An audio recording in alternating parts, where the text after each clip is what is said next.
Hey there, leaders. I have a little video that I would like to show you about some tips and tricks for MyGCOC, some things that might help you navigate as you have leadership responsibilities over your groups. Some pretty easy stuff. And just so you know, if you have any questions with any of this or you don't feel comfortable performing any of the tasks, man, feel free to email myself or Mike.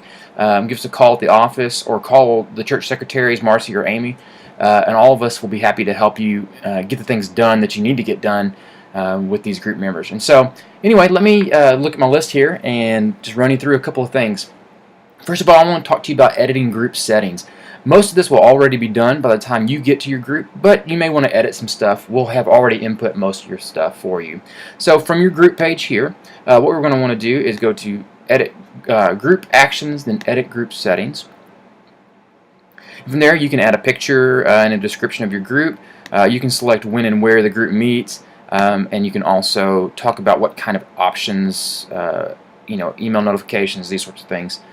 Again, most of this will have been set up for you if you're a connection group leader or a Bible class teacher, but you may want to edit some of those things from there. So that's pretty easy. The next thing I want to teach you to do is adding group members.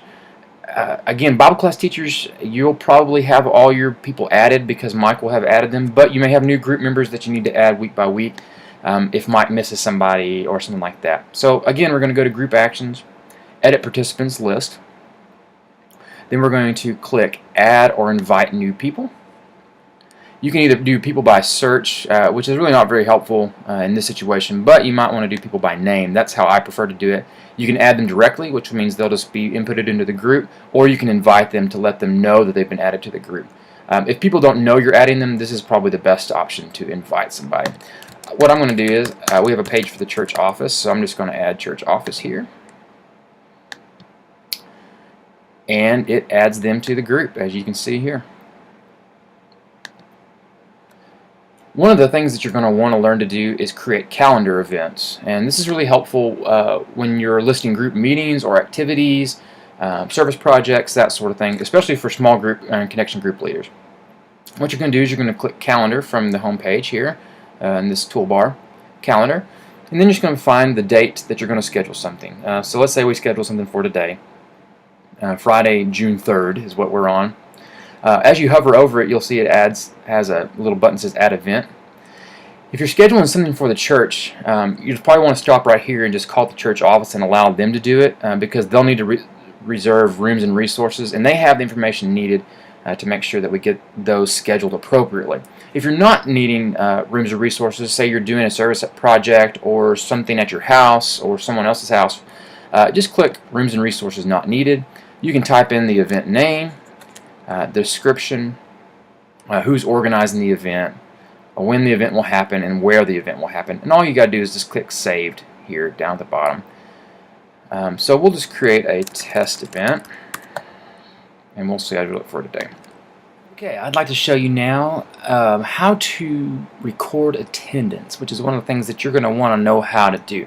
So from your calendar, you're going to go to your event, and we called ours Test Event.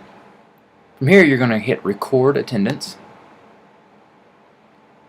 and it should pull up a list of people so that you can record your attendance. And this can only be done for past events. Obviously, you can't record something for an event that hasn't happened yet, and so only for past events can you record attendance. That makes the most sense, right? So the next page you're going to see is this event page. Your list will be much longer with all of your participants. These are the only two people in our group right now. And so what it's going to say is you can click Do Not Meet, or you could just go through and click each individual. If everybody was there, all you got to do is click that little box and it'll highlight everybody. Okay. If somebody was new to your group that's part of the church, that one of our members came to your group, all you got to do is type their name in. We'll type in Tim Curtis's name and say that he came to our group, and it'll just pull their name up on a list over there, and you can just select them, and it'll automatically add them to your group at that point. So that's pretty cool. So from here, you can list the discussion topic, any event notes that might be there. You could list your prayer requests. This is helpful for us. List any new members or visitors that were leaving the group or entering the group, whatever. Here at the bottom, you can email an event summary to the entire group and the leadership of your group. If you need to know who's been there and who's not been there, may be helpful in Bible class. Or you can just select no one, don't send an email. Mike or myself will check the lists week in and week out, so we'll know who's here and who's not here. So that's just one easy way for you to record attendance there. So the next thing that I want to teach you how to do is send in a message to the entire group. Again, really easy things to do here.